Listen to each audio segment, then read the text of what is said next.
Hello everyone and welcome to the 29th episode of the Orcocast. I apologize for last week's absence, but it was me, it was the Orc. I was not feeling well, so I was out. But today we are back, and with me again, the one, the only, the Lord Val Gaming. Hi. And from Scotland down below, Bum Bum. Hello. Yay. So, we got some hot topics today. We have Twitch being Twitch. We have Destiny Beyond Light. So, that's quite a packed program. And we start with Twitch being Twitch. Twitch has been Twitch for the longest time now.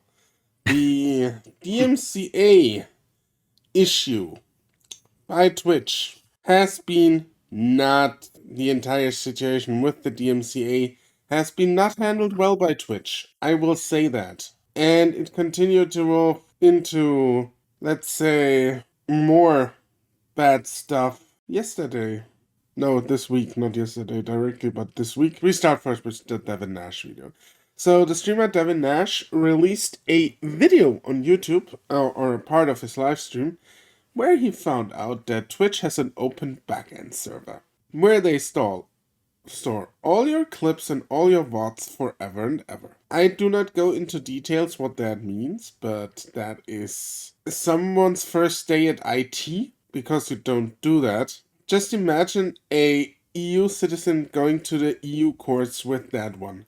Because in the EU you have actually a right to deletion. I deleted all my VODs and they still exist. That is bad, Twitch.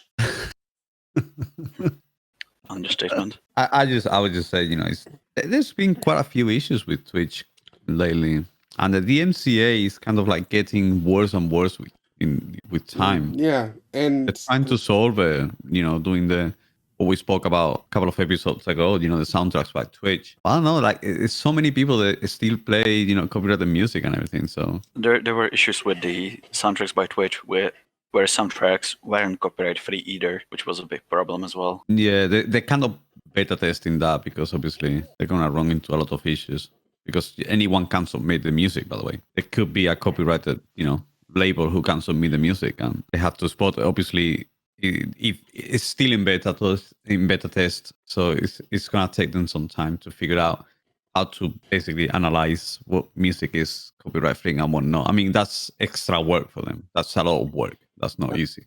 I mean, the RIAA got mad at them as well and saying that the tool is basically not good. I mean, I just think to preface this, I think no one is a good guy in this scenario, not the RIAA and Twitch also not. They are both evil, very evil entities. Yeah. And I think that both are really mishandling the situation. Just the sheer... You have to imagine what happened. People, streamers, delete their VODs. I get that some of them played copyrighted music all day and did nothing else probably. I don't feel sorry for them. For who I feel sorry is the small guy who maybe just listens a little bit to music in the background while playing games. Deleting all their VODs, all their clips they had, and then they still get struck. Because Twitch stores everything on an open public server.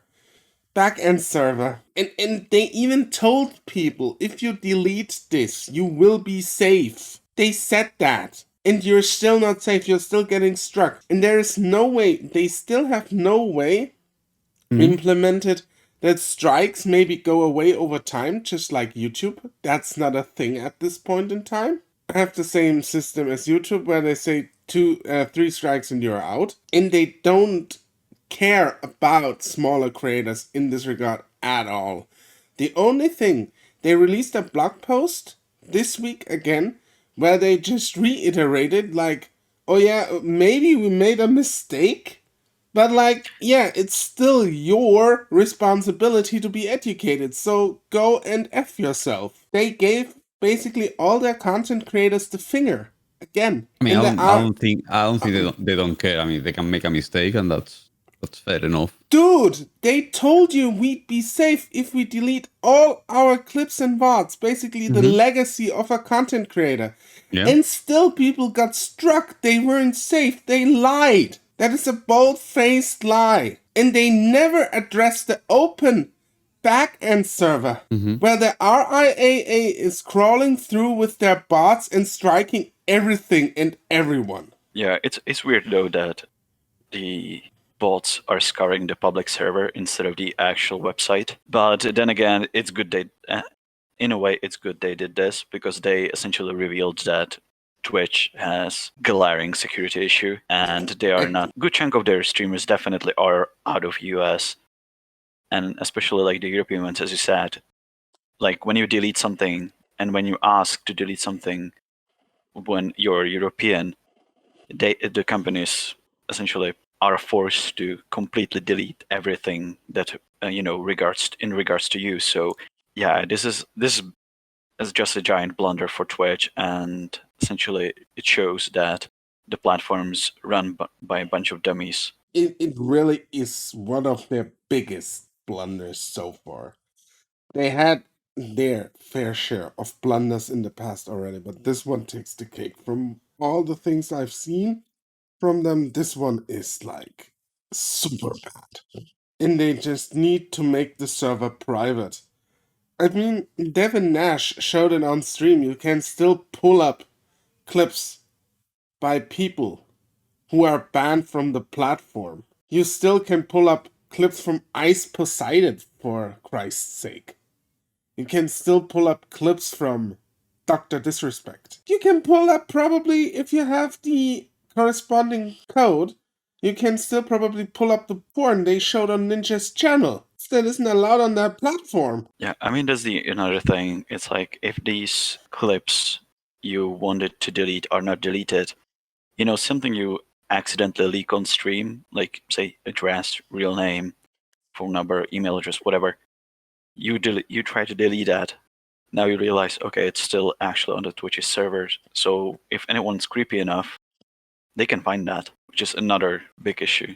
They have the whole issue. I understand that the Twitch is, is having issues with the DMCA strikes. I mean, they're struggling to handle it. Like, let's be honest, they're kind of struggling to handle all the situation.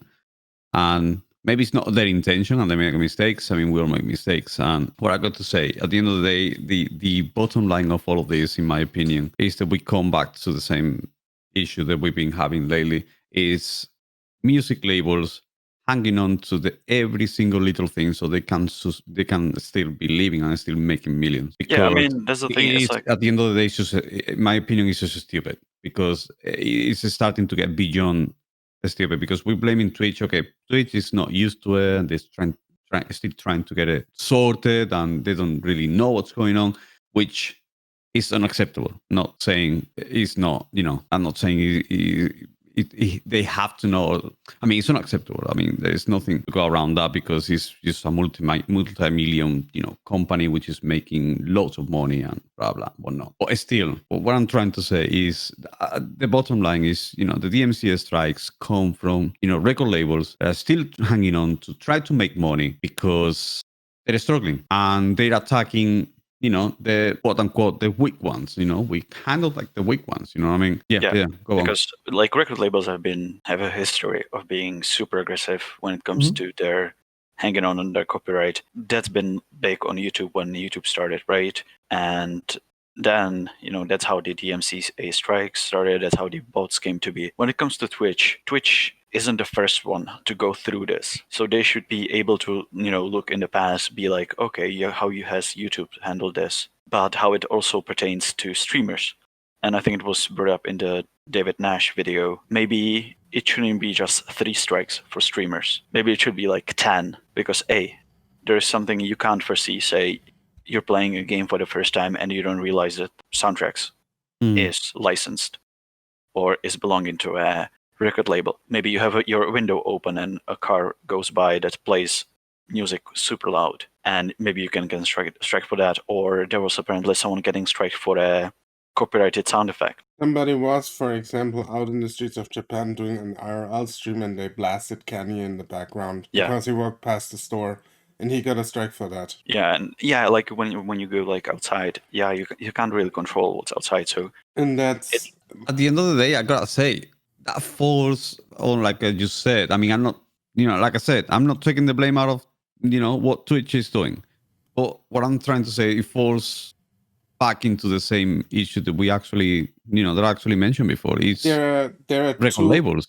there It's are two freaking- issues. There are the it- record labels, and there is Yeah. Twitch. Uh-huh. Because in Twitch does nothing to protect their content creators, but because actually what they should do in this case, when somebody gets circumstantial music on their stream, they should go out, go to the record labels and say, this is an instance where the streamer couldn't protect himself from this. And Twitch does nothing like that. Twitch doesn't protect the streamers. Yeah, They but the don't. record label is still gonna claim the music. Yeah, That- but there's Twitch, nothing you can do about it. Yeah, but Twitch can actually do something about it and say, no, we are not going through with this strike because this is circumstantial.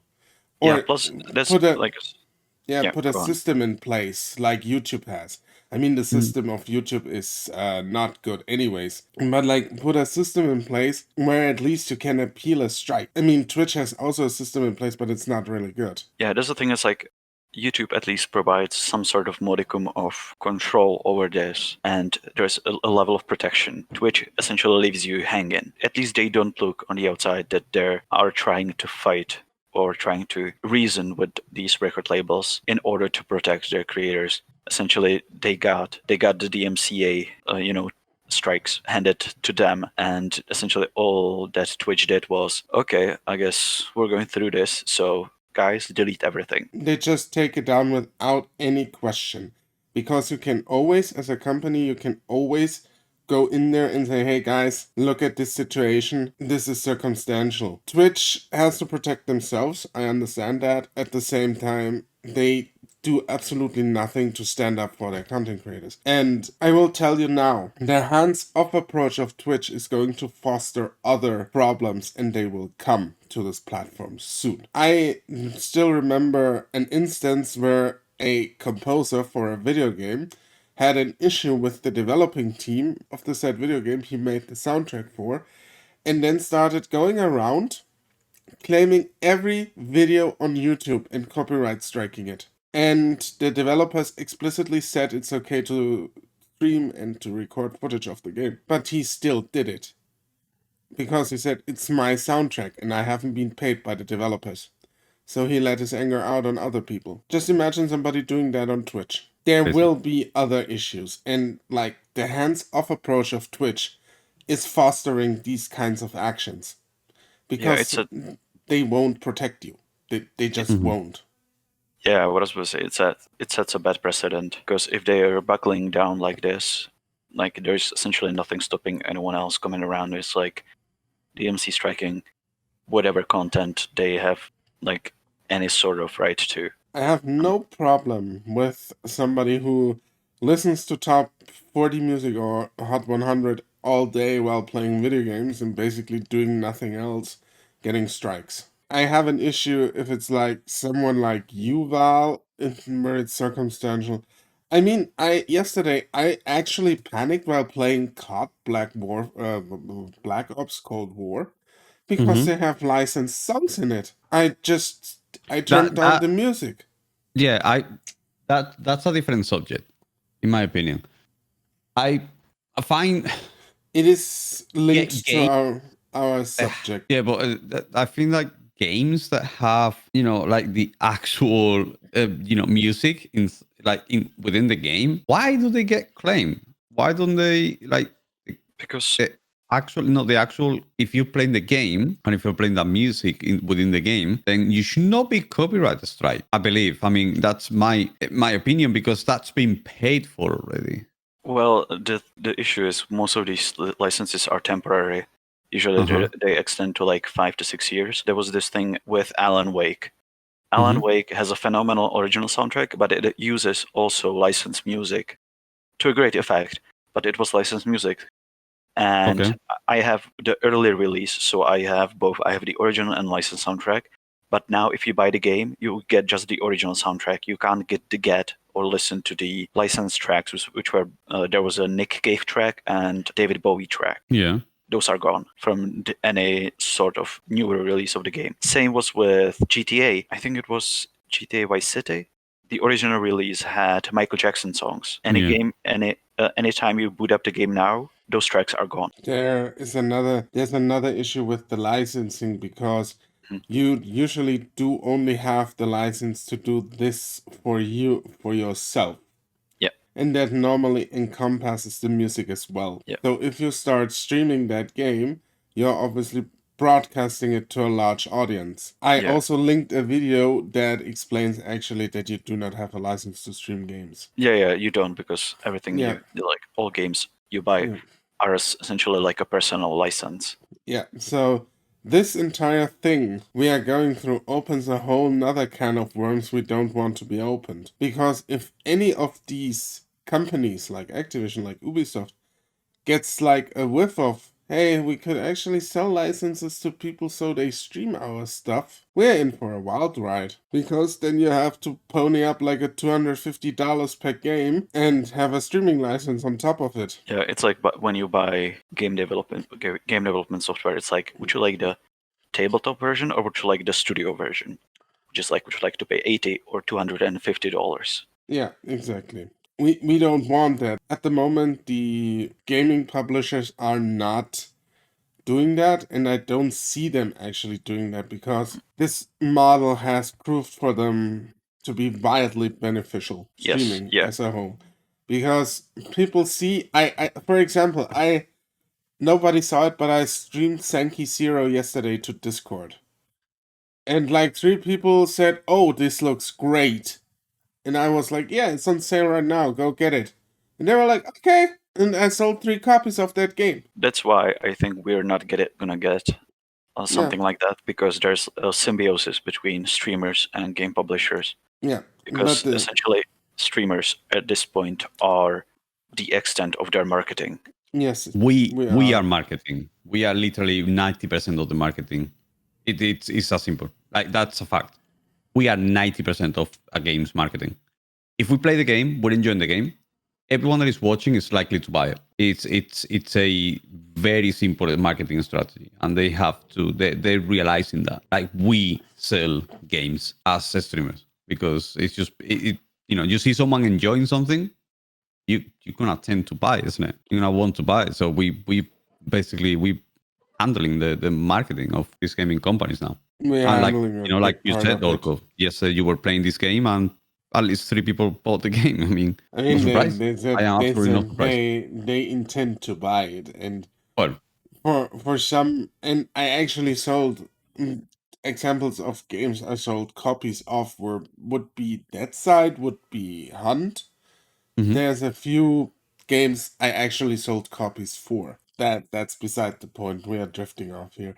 To come back to the music, so normally the license of a video game doesn't allow you to use the licensed music for anything else than the purpose of you playing the game.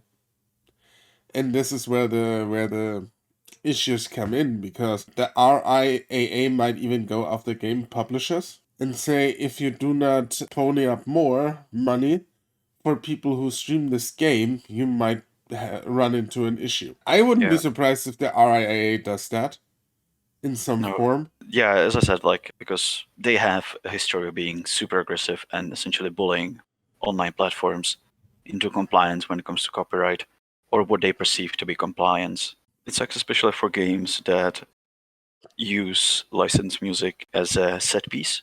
Because I remember, like, GTA games do that, obviously, but say Saints Row 3, one of the main plot points is soundtracked by Kanye West, Power. And I can imagine, like, if you play that on a stream, you get DMC striked really quickly. I mean, Devin Nash even said in his video, do not play GTA 5 anymore. Because people got struck left and right playing that game. Because of all the licensed music. We are at an impasse here, and it's going to get worse.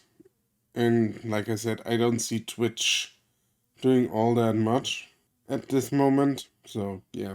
I just want them to at least pretend to care.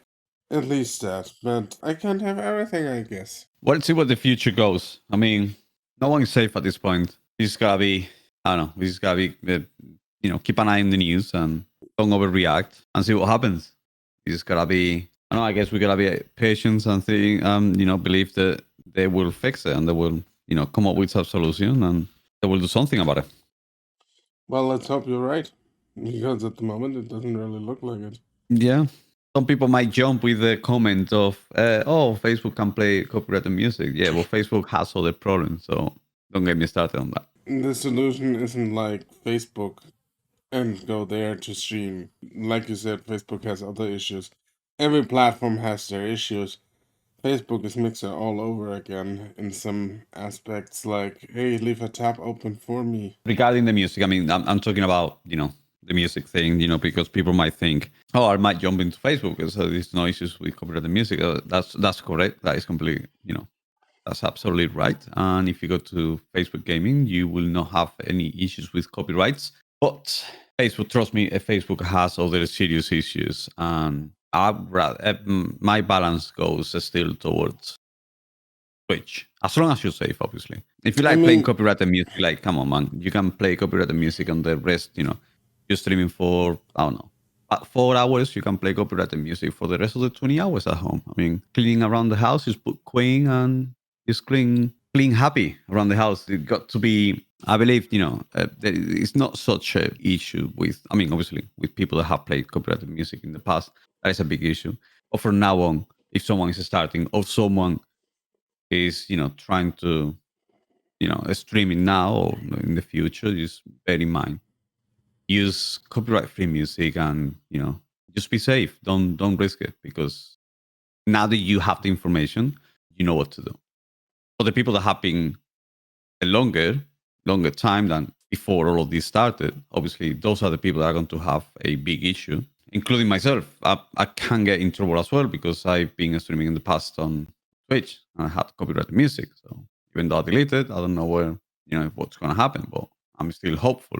I'm not saying, it still affects me. I'm not saying it doesn't affect me. It affects me as well as everyone else, I was on Twitch over a year ago. So a couple of years ago, actually.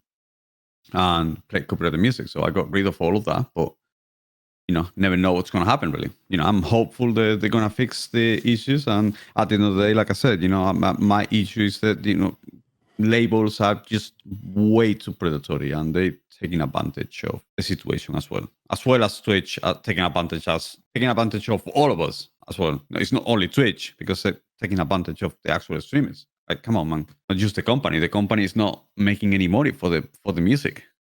We are the ones who are meant to be doing the creation, and we can create some revenue. So they directly affecting streamers one by one. Then we can move on to other topics and go to Destiny Beyond Light. We wanted to talk about that as well. We swing onto the best stuff already. Nice. Ooh. What's that I heard, Bam Bam? Bam is laughing in the background already. We are getting to it in a bit because I'm kind of laughing too. Oh my god. Okay, so Beyond Light, Destiny Beyond Light. So it's out already, and it's amazing. I just had so much fun since it came out. Lots of people are back into it. The best thing is just not Beyond Light. The best thing of all is Destiny, all the way up to Beyond Light, up to date, up until today, is completely free on Xbox Game Pass Ultimate, which is absolutely amazing. So you don't even have to buy the game anymore. You have Xbox Game Pass Ultimate, and you can actually get the game completely free. So yeah, but only on console. It's not on the PC Pass. No, it's not on the PC platform just yet. They're gonna get it released next year, I believe. They say, they say estimated 2021 to be onto PC as well. But still, the fact that you can play on PC, and it's like on Xbox, and you can play the game. A game that just came out. It's such a big and grindy game. You can play as much as you can, and it's completely free. It's amazing. So the more people, the more people, the merrier, isn't it? That's the one thing. That's my main, the main thing that's giving me super, makes me super happy about is, it's just the fact that I can actually enjoy to play with even more people because the game is free on Xbox Game Pass. Second, the expansion has come out with Europa, which is a brand new planet. They have vaulted a few other planets. The ones I actually said they were going to be vaulted, they're actually being vaulted. So I was right. I know my fair bit of the lore of Destiny. I think I played my fair bit of the game. Too much. Way too much, yeah. That's what my has pointed. Too much. Yeah, I mean, we got the new planet, we got new activities, we got new power, new weapons, new gear. So obviously, it feels great to be back, on Destiny and having, such I would say, the Destiny community is one of the most welcoming communities I've seen on any game, in my opinion. One of the most welcoming communities and one of the, the best communities out there. They're willing to teach and willing to help others. I mean, there is also toxic people. I'm not saying everyone is like that, but the majority is quite, helpful in regards to the game because, we want people to play the game, basically. Apart from that, we got a story. We got a ton of a story. We got a ton of new things, which are very, very interesting. The story is moving on a very interesting way. No spoilers, obviously. Yeah, I think the brand new planet and, the vaulting of the previous planets, also the EDZ is back. So basically a planet from, well, not a planet, but an area from Earth, which is all Russia, is being brought back from Destiny 1. So it's all being reworked. Obviously looks prettier than before. And it's back onto Destiny. So now we are going to have, they haven't released it yet. I think they're going to release it in the future, I guess. But they're going to be releasing the Volto class, which is the classic Destiny 1 raid. That is, we all remember Volto class, which was the first experience ever on a raid on Destiny and on a game like Destiny, on a first-person shooter. So basically, brings back a lot of memories. And, I'm very excited to go back onto that raid. And, they're going to have the weapons and everything. So it's coming back with the actual weapons that used to be on the raid. So that's very exciting. It's not out yet, though. It's not out yet. The raid is not coming out just yet. The raid is coming out on the 21st of November, which will be attempting the world's first this year. So let's hope we can at least finish it within the first 24 hours because it's probably going to be super hard. I mean, so far, so good. We haven't got, as of today, because basically we're recording this just on the week of the launch of Beyond Light. Next week on reset time is going to be the release of the new season. So the new season on Destiny is going to bring a new activity. It's going to bring more weapons, it's going to bring more story, it's going to bring other stuff. So basically what Destiny is doing now is bringing, apart from the expansion, which is changing, the expansion now really means an extra planet and quality of life features. Let's just call it that way. And a bunch of weapons and everything related with the planet. So the new expansion brings a new planet, which is basically bringing, obviously, it's bringing weapons, it's bringing gear, it's bringing story, it's bringing a few things, the main story and, the new subclass as well. So it's there. It's on the expansion and quality of life features, lots of quality of life features. And then we got the new season, which is coming a week later. Obviously, they're giving you some time to adjust and, prepare your character and gear up and level up and get your new subclass and stuff like that. And then what you have to do, what we're going to get is in the future, we're going to get on the week after we get the new season. And the new season is going to bring the activity for the season, which is a special activity just for that season. And then we're going to get like extra story, which is kind of like a side story, which is going to develop throughout the whole year until we get a brand new expansion. So basically, it's going to take the story from what we know so far at the start of the expansion, and it's going to start driving the story until the end of the year. So that's what they did last year. So they haven't released anything about the actual release dates for like expansions or, because last year, instead of doing expansions, they did like kind of small seasonal updates and they would cost about $10, I think it was last year. So instead of having major release, 2 small releases and a major release. So what they did the previous year was big release and then 3 small, like tiny releases. So they kind of like, instead of having those, there was some critics with, the kind of like the 2 small releases. They weren't they were priced about $25, I think it was, something like that. And it was not that much for that price. And there was some turmoil on that. So they went for the route of, more like a seasonal kind of, season pass style game. So basically they have that seasonal content, which is a lot cheaper. It's only the purchase of the season pass. And they, instead of having 2 a year, they put 3. So they bring a little bit less content, but it's more often. So there is no big gaps between one and the other. The problem with Destiny in the past is there is always a big gap between a release of a game, the expansion or the game or something, and then the first expansion. There is a gap of like 4 months between one and the other. Obviously, in 4 months, you got plenty of time to have earned out from everything that you have done. I was just gonna say, because that sounds like they're taking notes out of what WoW developers realized really early, was that they can't have essentially players wait like a year or 2 for an expansion. Then they started doing content patches. Give you like the little bit I played was Burning Crusade. So they just released Burning Crusade, but post-release it's like, oh, like we finished, me and my friends, we finished the content in like 2 months. And then essentially it was like, oh, what are we going to do now? And then they started rolling out content patches, which was like, oh, a new dungeon, a new boss, a new story bit. Yeah. And I think that's the smarter way to go. And as you said, if they're pricing it just like a $10, it's fine. When you relate it to paying, I think it's like $15 a month for a subscription to a MMO, it makes sense. Like even now, the Final Fantasy XIV does it.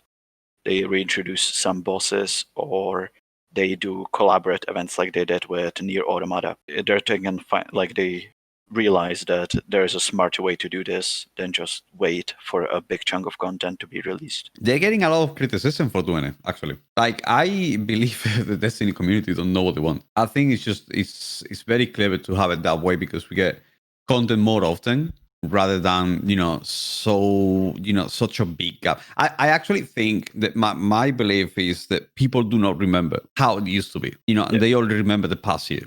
Yeah, I think what it also is there's this disparage between the players who essentially bought the game or bought into the game when it was still pay to play, and people that are coming into it now when it's free to play, and they expect that they get most of the content without having to pay for it. And some of them obviously will not get on board, which is probably the vocal part of it, is like, no, that should be free, no paying for that. But at the same time, then you have people who know free-to-play games are like, okay, I always realized that it's not really free-to-play to a degree. Yeah. Like if I want the new content, I'll have to doll up some dough. It's weird though, because I've read like at least 24 reviews for the Beyond Light, and the more positive reviews were from people that were just getting into Destiny, or just got into Destiny the expansion with Destiny the last has expansion. been streamlined massive. It's been reduced hugely. I don't know if you've seen it. Have you seen the directory now? No. As I said, I haven't touched Destiny in like a year. It's been streamlined massively. So for a new player, it's a massive change. I'm telling you. Yeah, no, I was saying like the new players that are just getting into Destiny with Beyond Light seem to be more positive about the expansion than the people that have been playing Destiny for years. I can see why. It's been Destiny has been quite open, not open, but it's been quite keen on allowing new players to get into the game. That's the main complaint about usually, players when they get into a new game. The main complaint usually is there's too much in the game. I'm confused. I don't know what I'm doing, and Destiny has embraced that completely. Like they have embraced all of that. Yeah, and they're going all in. They have streamlined the whole directory. It's super easy. So it's super easy to find the stuff. It's super easy to to find what the next quest is and all that. So yeah, I'm actually, in that regard, it's easier for new players. But like I said, the exactly what you're saying. The ones that criticize the most are the ones that have been playing the longest. Obviously, we are the ones who want more from the game, isn't it? Yeah. At the end of the day, we probably spend half a year playing this game. You know what I mean? So obviously, we're gonna criticize the game the most, but because we like the game, obviously, like I always say, as long as it's constructive criticism, it's completely fine. Always respect the developers, and because they're human beings. Yeah. I mean, there's yes, you might not agree with some design choices, but there's no grounds to send death threats. Yeah. But at the same time, I think because I've read reviews from obviously like critics and players alike, and those that were playing the had obviously history with playing Destiny 1 and Destiny 2. Some of them were not okay with the rotation of the gear system. As you said, it's like, oh, this weapon rotates out and it gets replaced with a different weapon. And I think to a degree I can see that, because especially when you're into PvP, you just gel with some weapons better than with others. Yeah. And if essentially that weapon that you feel the most, that you feel is the most fun to play with, or that you're essentially in tune with, gets rotated out, you're kind of screwed in that system.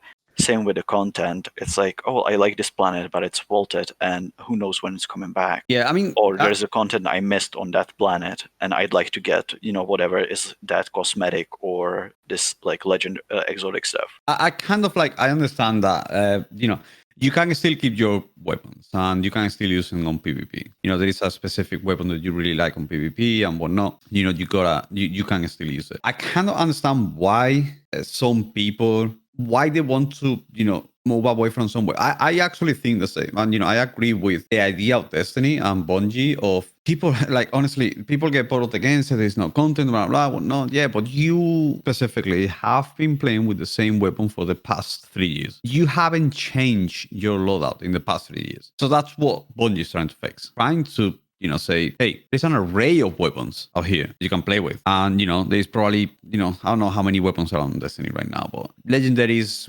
let's say 400 legendary weapons. There is 400 legendary weapons. You are using 3 of them for the past 3 years. You eventually jump into, a couple of other weapons or 3, sometimes, depending on the activity, but you use that day and day and day again. Obviously, it's a bit frustrating as a developer, maybe, creating all of that and see people use the same thing over and over again.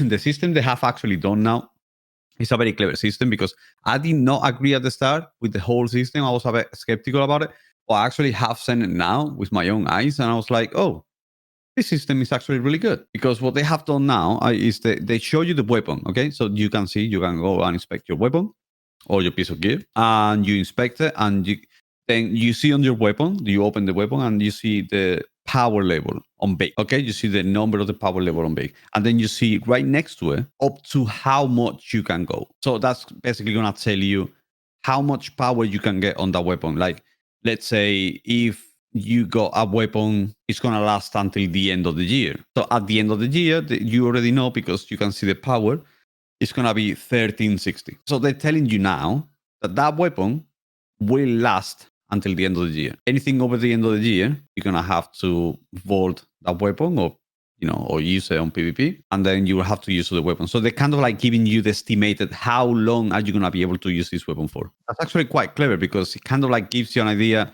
how long can you use it for, and if you want to use it, just give it a try, use it as much as you want, because it's going to go away, or maybe you can use another weapon or something like that. It's kind of but it's give diversity. They do it on World of Warcraft, it gives diversity. Yeah. It gives diversity, because people get stuck on the same thing, isn't it? Yeah, but the thing is, because essentially there is no weapon handling in you're not directly interacting with the weapon. Essentially, the weapon is just another stat modifier on your character, and that's completely different to how Destiny works. Yeah, obviously it's a first-person shooter. You directly the weapon is your essentially. Yeah, so I think they're also like the way I see it, they're essentially digging themselves into a hole with this, I think, but it's by essentially it's like an integral design, essentially flaw within what the Destiny is, MMO looter shooter or whatever. Right, the loot is important, but at the same time, because it's also sort of like a Twitch shooter, more like Halo, because it's Bungie, right? The weapons, either what they're gonna end up doing at some point is their vaulted weapons. Once they come back, there will be overlap. Like there will be essentially the same weapon, just 2 different models essentially from different seasons. And in the end, like if they then come back with a like an event. It's like, oh, it's like these weapons are coming back. I didn't realize we actually released it's 2 assault rifles. You know, they look different, they look beautiful, but at the same time you pick them up and like they're essentially the same weapon. Yeah, they're already doing that. They're not doing it as an event. They have the legacy vault. You can go and pick them up. So they're gonna be like in batches. Basically, what they're doing with the weapons is like whatever planet is being vaulted, where you could get that weapon from, appears on that vault. So you can pick them up. You got like a vault system already acquired, and kind of like giving you the easy. You don't. They're not really going to release it, but because they have the assets and they have the weapon and everything. They give you the option of picking it up planet or whatever it's been vaulted already. So they already have that. They already have it. Yeah. No. So I mean, I think it just gives a little bit of a change for people. Like, to be honest with you, because it's nice to see people using different weapons and not get stuck on one. You know, there is always on these kind of games that there is, you know, the first person shooters always tend to have that one weapon that is super overpowered and everyone starts using, and it's all you see, and it's very annoying, and it becomes thing that, you know, everyone end up doing. So in that regard, I think they have ditched a lot of those weapons. Actually, those weapons, those big, you know, weapons that everyone was using, because I've seen Recluse. Recluse is a submachine gun that literally everyone is being using since it came out. Like literally everyone. That is the weapon everyone was using on a PvE content, even PvP sometimes. PvE content, all you saw, every single weapon that was going on like a serious event, like a raid or something to get really serious, was using that weapon. To me, what Bungie probably needs to do is separate the weapon pool that's specific to PvE and that's specific to the Crucible. They're trying that. They're trying that, but that's it's proving to be almost impossible. They have actually broken another weapon now. What they essentially would have to, to me, the smart decision would be separate those 2 progressions. Separate progression through Crucible, separate progression through the story and the PvE content. I know they tried to do that on Destiny 2, but they failed. It depends how they went through about it, because I think that makes the most sense, and it would make people go between different weapons, because they realize, oh, this is a cool weapon in PvE, but in PvP, because, you know, what I do in PvP is just don't do upgrades, but unlock side grades. It's like, oh, you have a shotgun, but a side grade is a double-barreled shotgun. Okay, you can shoot only 2 rounds, but it's more powerful. Or you have a submachine gun that has different fire rates, or one is burst, so it's more accurate. Stuff like that. I would get rid of the stats in PvP. Yeah. Which when I was playing Destiny 2, Crucible was the most fun I had in Destiny, and I think that's what I saw was like the difference in power levels still played a role. Only at certain power levels you could unlock a specific weapon that was just straight up better than whatever the lower level players had. There is no leveling up the weapons anymore. You don't have that anymore. You don't have to level up the weapons and unlock stats or anything like that. Yeah. They come with different stats, and then you pick and choose now. So you don't have to level up the weapon anymore like before. But there is kind of like a system. I mean, I'm saying that they fail. I mean, they don't really fail miserably, but there is a system already, which they have stats for PvP and they have stats for PvE. They tweak those. Usually it breaks. One or the other breaks the other. They came out with the release that actually broke completely. They broke one weapon, the Witherhoard, which was the exotic from the last season, which you shoot and it drops like a pool, like an area on effect. And it deals damage over time. What happens with the weapon, you shoot it down and it just insta-kill you. Like one hit dead. So it's not damage over time, it's insta-kill you. So they had to disable it. I think the problem with Destiny, and they spoke about it actually openly a few months back, they have what they call spaghetti code. They fix one thing, they break 5. And they fix 2 of those things and they break another 5. And there's always something going on. That's the problem with these kind of games always, to be honest. They have a kind of different, kind of like balance weapons on PvE and PvP, but they intentionally create a meta. You understand what I mean? Yeah. So they are intentionally and openly creating a meta. So they are going and saying, now pulse rifles are going to be the meta, and they're going to be quite strong now. So they actually give you now a kind of like a hint of what's going to happen, because you can also see it on the artifacts. When you are unlocking the artifact, that's a new thing that you have now. You have an artifact which you have up to 10 levels. You can unlock 10 different things, which is perks you can use on your weapons and your gear. So basically, that artifact is going to give you a hint of what the season weapon is going to be. Like that seasonal content is going to have this specific weapon. It's going to be a little, not overpowered, but it's going to be, you just keep an eye because 2 or 3 of those weapons might be super strong. Yeah. So they're kind of doing it. They're intentionally like shifting the game back and forth, you know what I mean? Like between weapons. It's not like before. You had one weapon that was broken for months and months on end and you would never see effects on them. But now, because they see it's a little bit broken, okay, we embrace it. We make it broken. You know, we push it. We give you the perks for this weapon, use it, but then the next season they give you auto rifles instead of pulse rifles. So you're kind of like shifting from one to the other. And that's good. That's actually really good. They kind of found a tiny bit of a balance. But like I said, you know, people still tend to abuse the same weapons over and over again, which is a bit. I like variety. I like a game that gives me 500 different weapons. I like to try them. I play with them. I like to have fun with the weapons and trying them out. Painting them and doing all the stuff. Always chasing the gold bars. Obviously, the other issue that we spoke about is like, yeah, I know what you mean about, do you remember the upgrades? You used to have the upgrades and all that. So now you have the perks and then you can change them and you have the upgrades on unlocked. So you have to mix and match and whatever you like.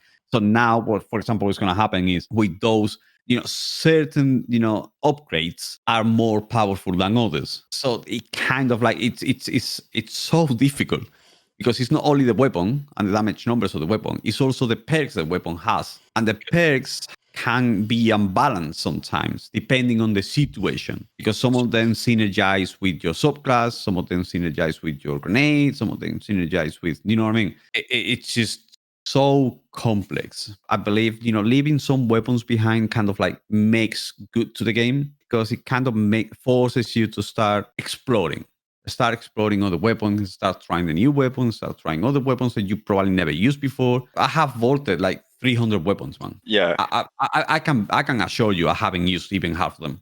What I will say is, I think what like these expansions should do, and what a lot of the reviews have also resonated with, was that they felt like there needs to be a bigger shakeup in some systems that have been raised concerns from the community, and that Bungie probably should take more heed on those, or at least acknowledge them in a way where they at least try to address them with these big expansions. Going back to the expansion, I think nobody was super negative about it. I've seen some really good reviews about it. I mean, actually, it's been quite well accepted within the community. Actually. So personally, I see mixed stuff about it, especially on Steam. A lot of people have criticized, also from the community, that it seems to be just another rush job. Reskinned enemies, no real new enemy types. Then that the story content is very lacking. There's just nothing there for the asking price, is the most I've read.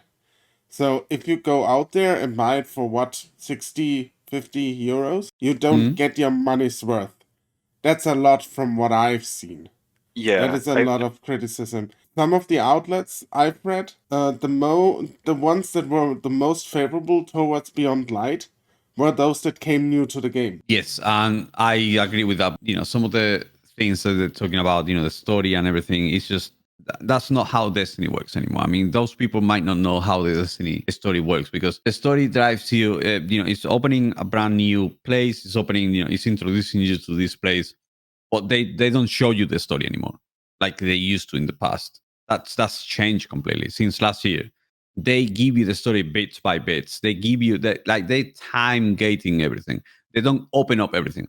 Like I got right now the Beyond Light and Season of the Hunt calendar. They give you a calendar now. They tell you when are they going to be releasing the stuff because the story is developed week after week, so you don't burn through everything in day one, literally. Because people were on Destiny like literally were burning through the entire story and the entire game within one day. But that's also a criticism that I've read, that a lot of these people aren't happy with the drip feeding because they think it is gating them from enjoying the content how they want, and that is a point because if you want to burn through the story content within 24 hours because you want to play it for 24 hours and it takes you that long to go through the content, be my guest. I'm all for it. I understand, but the point of like my point is Destiny has so many things to tell, and it's like a new chapter. Every week you get a new episode. Yeah, but It keeps you kind of like in the edge. What's gonna happen next. I mean, I understand why they're doing it, because it's like you want to know more, and it's kind of interesting. To me, in my opinion, it's interesting to know what's gonna happen next week. How the story is going to develop next week. we You know are what I mean? Like, for example. we are two fundamentally different characters in that regard. Because I already don't like TV series for the most part. I'm having a really hard time watching them, and then if I have to wait for the next episode Yeah. for 1 week, I lose completely interest. Because no, I ain't doing that. I want I like it. I want my content when I want it.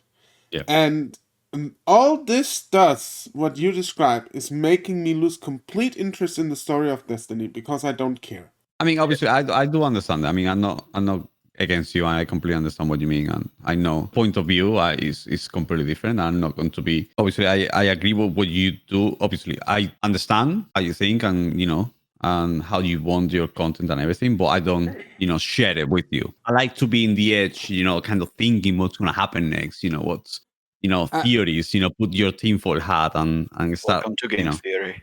It kind of like it keeps me intrigued. That is what wants me. I need something to keep me motivated to come back, for example. And the other thing is it's okay. I understand your point very well, Val. I think this is like an ancient model from the past, from the TV, where you had to do that so you basically get customers back. But video games work differently in my mind. So if you want to retain your customers, because that's all it is, you have to do something different than that. But that's just me, I understand it works for you, but it would never work for me. Never in 100 years. I already loathed the episodic model of like The Walking Dead when they released that game, and it was like we have episode 1 to 5, and it releases like in the span of 3 months each month. Yeah. Why I stopped playing these games, and because The Wolf Among Us was really bad. I mean, obviously that's that's the issue, but in general, they have already been doing that for over a year, so people should know that by now. Sorry, I just want to say, but then again, to me, it essentially suggests that they didn't have that entire content back ready on the release date. It's not entirely true. They have it. They do have it. That's what I used to think before. They have it. They just decide to time gate it. I mean, obviously, there might be a tiny bit of things here and there might be, but there's no updates throughout the entire thing. There's not a single update. Which is weird, because to me, it's like, if you have that content, just let people play it. Because some people just don't. You just drive off people. Yeah, they have taken the approach of let's make a series rather than a movie. Yeah, but at the same time, it's like you've already paid for it. Yeah, you've paid for the whole thing. So at the same time, I think I should be able to play the game on my own time as I want it.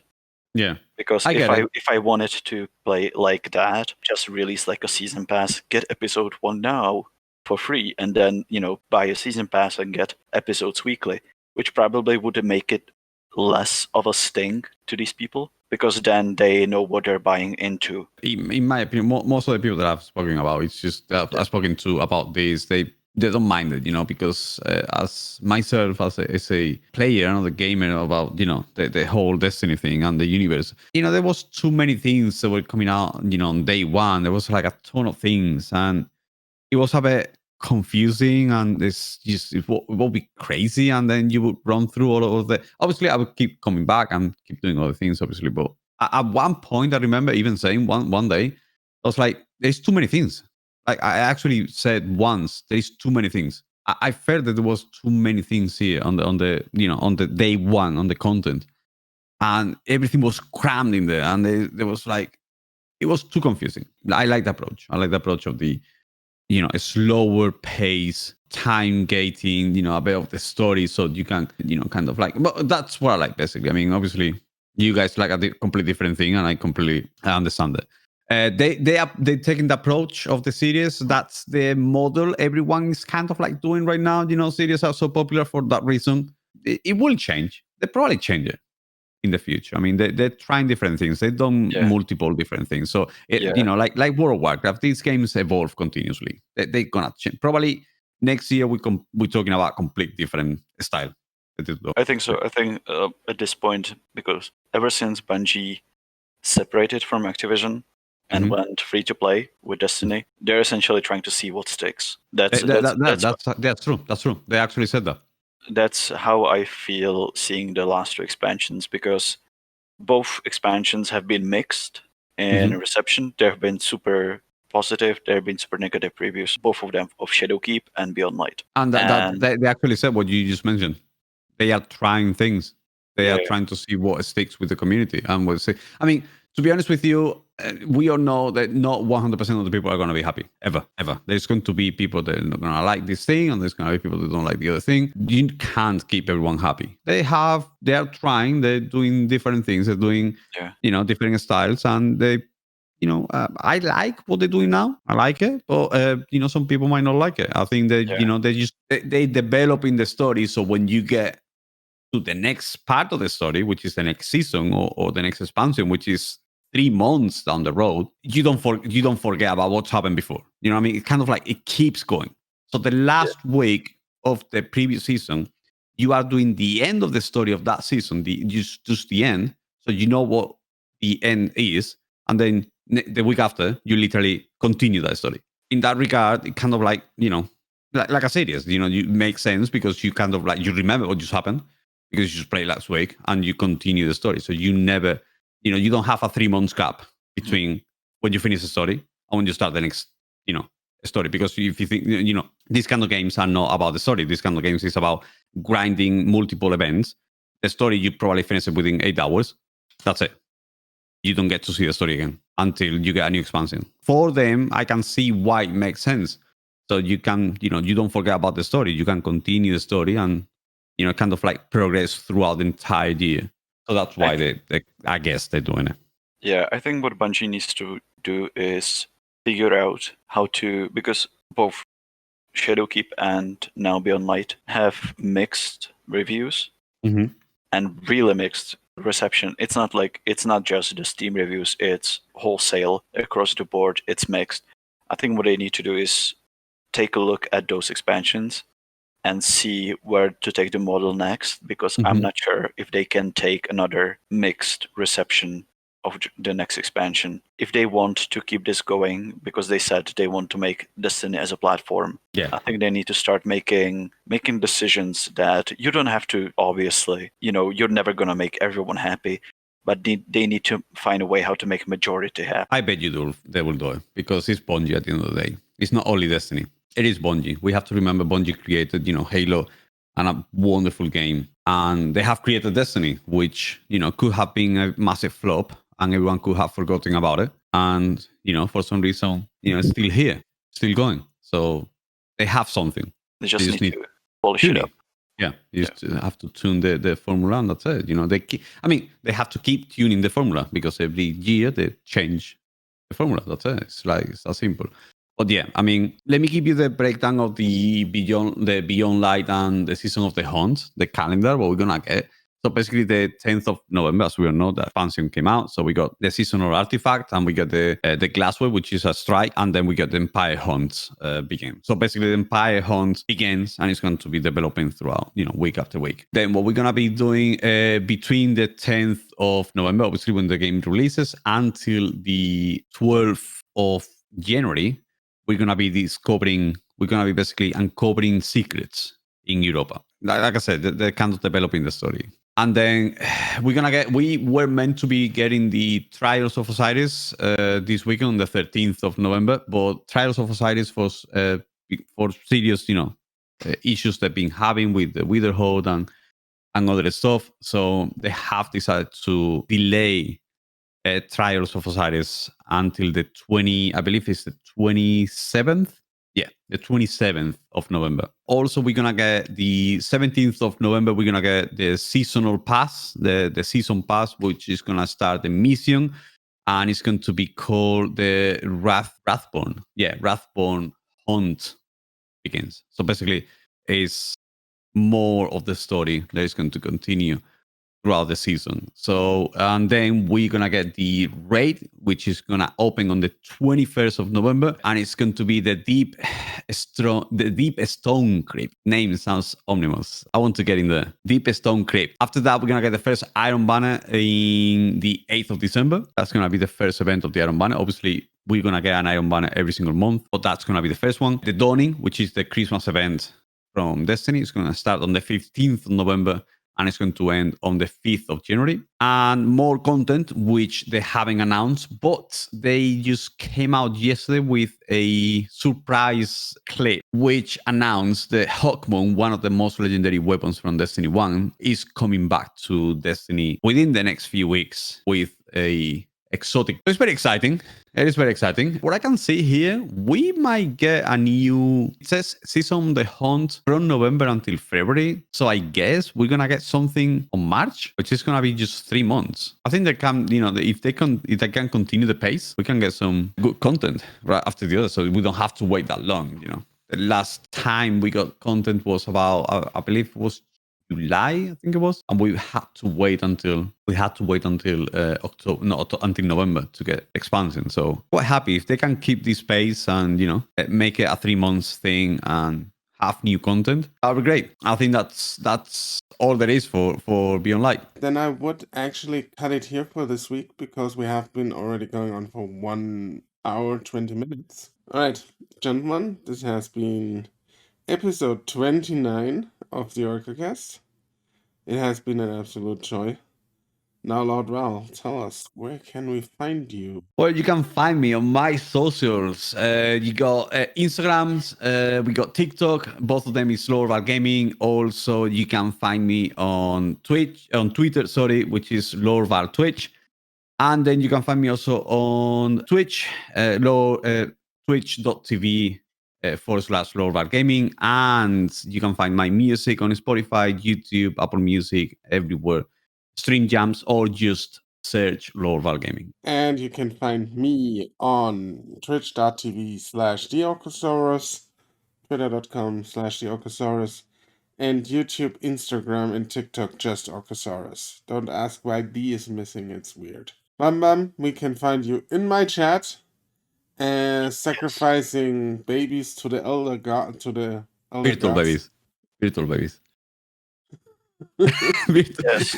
Sacrifice your firstborn, and I might appear in a dark corner. Yeah, you're a world of horror on your own.